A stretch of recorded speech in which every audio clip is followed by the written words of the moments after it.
How to create infinite loop videos on your Android device. In this short video, I'm going to show you how you can create infinite loop videos on your Android device. Okay, straight into it. So first, what you want to do is you want to have a video on your phone that you would like to loop. So assuming you've already done that, then go to the Google Chrome app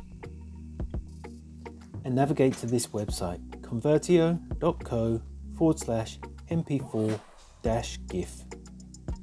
And as you can see in here, this website is an MP4 to GIF converter.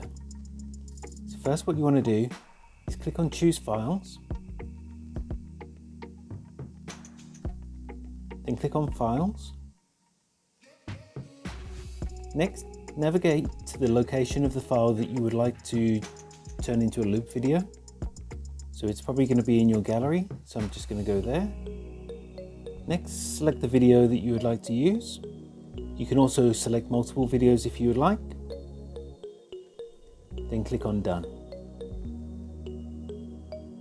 Next, click on convert. And now that's done, you can click on download to download the file.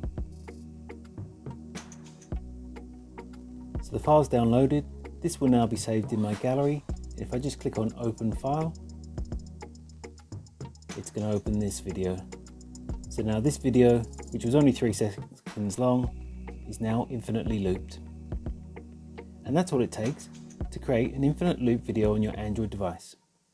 If you found this video helpful, I'd love it if you liked the video, subscribe to my channel, and let me know in the comments if this worked for you. Thanks for watching.